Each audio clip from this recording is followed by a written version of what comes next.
हे friends, welcome back. इस video के अंदर ईथ पैडी के करंट चार्ट पैटर्न के बारे में डिटेल में समझने वाले हैं कि स्विंग ट्रेडिंग और लॉन्ग टर्म के लिए खरीदना चाहिए, बेचना चाहिए या होल्ड करना चाहिए। तो अगर आप फंडामेंटल एनालिसिस को सीखना चाहते हैं, जानना चाहते हैं एक कंपनी के एनुअल रिपोर्ट से कैसे फाइनेंशियल डेटा को निकाल के सही तरीके से पढ़ा और इंटरप्रेट किया जाता है, या ऑनलाइन पोर्टल जैसे मनी कंट्रोल से कैसे आप एक कंपनी के डेटा को निकाल के सही तरीके से पढ़ के इंटरप्रेट कर सकते हैं, तो सारा का सारा वीडियोस चैनल के प्लेलिस्ट के अंदर अवेलेबल है और इस वीडियो के डिस्क्रिप्शन पर भी मैक्सिमम प्लेलिस्ट का लिंक आपको मिल जाएगा। तो चलिए सीखते हैं एक साथ।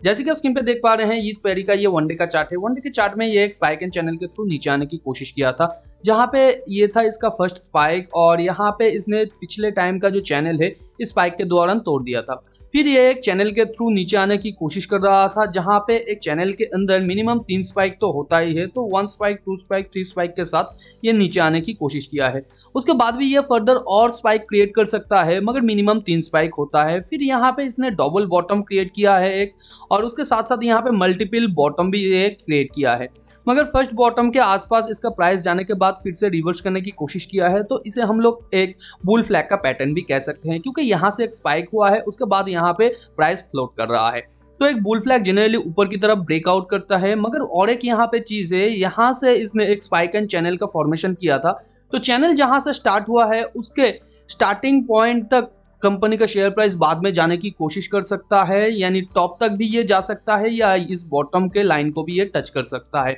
और ये 80% केसेस में हो जाता है। तो यहाँ पे कंपनी का शेयर ऊपर जाने की कोशिश कर रहा है। आने वाले टाइम पे यहाँ पे 580 के पॉइंट को भी ये टच कर सकता है या 640 के पॉइंट को भी ये टच कर सकता है। और आज के दिन कंपनी ने 8% के आसपास मूव दिया है या थोड़ा ऊपर। तो अगर आपके पास कंपनी का शेयर स्विंग पोजीशन के लिए आप होल्ड कर रहे हैं या नया पोजीशन क्रिएट करना चाहते हैं, तो यहाँ पे किस तरीके से आपको ट्रेड को मैनेज करना चाहिए। तो जैसे कि आज के दिन इतना बड़ा इसने मूव लिया है, तो करेंटली जो स्टॉप लॉस बन रहा है वो है 494.70 के आसपास। आज का जो ये बिग कैंडल है इसके इमीडिएट नीचे, और यहाँ पे फर्स्ट जो टेक प्रॉफिट आपके लिए बनता है 549 के आसपास, क्योंकि इस बार से इसने एक ब्रेकआउट दिया है और ब्रेकआउट बार के टॉप तक जाने की कोशिश किया जा सकता है। तो यहाँ पे ये जो फर्स्ट इसका बेयर बार है, इसका जो लो पॉइंट है, इसके थोड़ा नीचे या 550 एक राउंड नंबर होता है, उसके थोड़ा नीचे हम लोग कंजर्वेटिव पोजीशन से हमारा फर्स्ट टेक प्रॉफिट रखते हैं। उसके बाद अगर इसे तोड़ के ये ऊपर जाता है तो ये टॉप पॉइंट के आसपास यानी 569 के आसपास हमारा सेकंड टेक प्रॉफिट, और इसे अगर तोड़ के ऊपर जाके यहाँ पे सस्टेन करने के बाद फिर ऊपर जाने की कोशिश करता है, तो नेक्स्ट है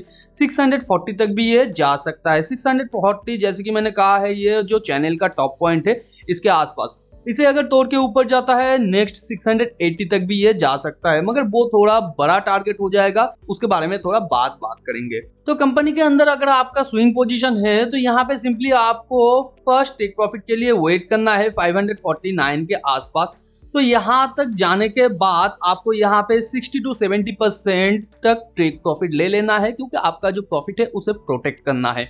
और फर्दर आपको टेल करते रहना है। टेल आप किस तरीके से करेंगे, मान लीजिए यहाँ तक शेयर प्राइस जाने के बाद यहाँ पे फ्लोट करता है और टू लेग फॉर्मेशन के साथ एक पुल बैक क्रिएट करता है, जैसे कि इसने यहाँ पे किया है। तो इस पुल बैक के बाद जब शेयर प्राइस ऊपर जाने की कोशिश करेगा, तो यहाँ से स्टॉप लॉस को लेके ये जो नया स्विंग पॉइंट लो है इसके नीचे आप डाल देंगे, और फर्दर ऊपर जैसे जैसे ये नया स्विंग पॉइंट लो बना के फिर ऊपर जाता जाएगा, प्राइस पिछले टाइम स्विंग हाई को तोड़ के वैसे वैसे आप स्टॉप लॉस को लेके पिछले टाइम का जो स्विंग लो है उसके नीचे डालते जाएंगे। इस तरीके से अगर आप टेल करते जाएंगे तो आपका स्टॉप लॉस छोटा हो जाएगा और टेक प्रॉफिट बड़ा हो जाएगा। और अगर आप यहाँ पे नया पोजीशन क्रिएट करना चाहते हैं, तो मैं आपको सिंपली यही कहूंगा, थोड़ा सा यहाँ पे वेट कर लीजिए, क्योंकि यहाँ पे पुल बैक के बाद आपके लिए पोजीशन बनता था, क्योंकि ये था इसका फर्स्ट लेग का पुल बैक और यहाँ पे सेकेंड लेग का पुल बैक, जो कि है पिछले टाइम का जो ट्रेंड लाइन है उसे तोड़ के काफी नीचे आके फिर इसने रिवर्स करने की कोशिश किया है, और यहाँ से इसने एक बिग बार को क्रिएट किया है। जैसे कि आप देख सकते हैं, ये नीचे से शार्प ऊपर गया है और यहाँ पे गैप अप में ओपन हुआ है। तो ये पूरा का पूरा बार एक सिंगल बार है,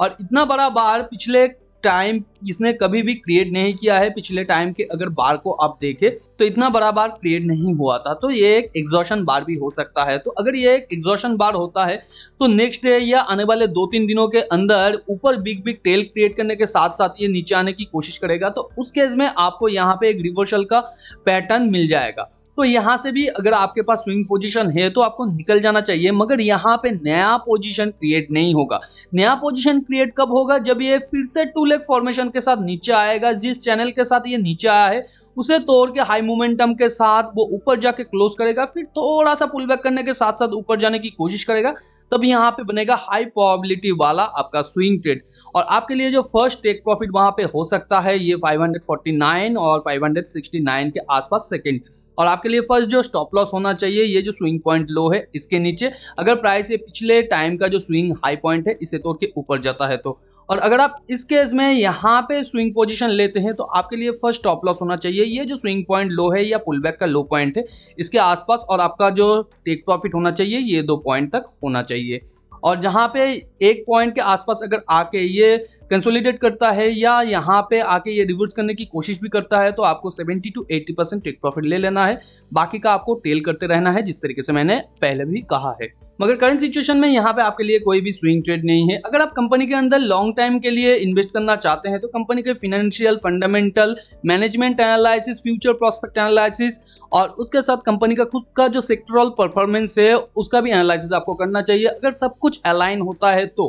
फिर आपको कंपनी के अंदर अच्छा टेक्निकल पोजीशन के अंदर आपको एंट्री करना है। जैसे कि मैंने यहाँ पे कहा है, एक पुल बैक के बाद जब वो हाई मोमेंटम के साथ ऊपर जाने की कोशिश करेगा और थोड़ा सा पुल बैक करके फिर ऊपर जाने की कोशिश करेगा, तो इस केस में अगर आप एंट्री लेते हैं तो यहाँ से स्टार्टिंग से ही आपको थोड़ा सा प्रॉफिट मिलने लगेगा। और अगर आप कंपनी के शेयर के अंदर लॉन्ग टर्म स्विंग पोजीशन लेके रखे हैं तो यहाँ पे आपके लिए जो आइडियल स्विंग पोजीशन का स्टॉप लॉस होना चाहिए 469 के आसपास, जो कि है ये जो स्विंग पॉइंट लो है इसके नीचे, क्योंकि यहाँ से एक ट्रेंड लाइन जा रहा है और इस ट्रेंड लाइन के नीचे आपका स्टॉप लॉस होना चाहिए। और ये जो स्टॉप लॉस है ये आपके लिए काम नहीं करेगा, हो सकता है ये आपका फर्स्ट टेक प्रॉफिट हिट करने के बाद वो नीचे आके इस स्टॉप लॉस को भी हिट कर जाए, तो ये आपके लिए आइडियल स्विंग पोजीशन का स्टॉप लॉस नहीं होगा। और यहाँ पे जो बिग स्टॉप लॉस मैंने कहा है इसे अगर आप रखते हैं तो नेक्स्ट आपका जो टारगेट होना चाहिए 640 तक आपका टारगेट होना चाहिए, जो कि है ये पॉइंट के आसपास या यहाँ से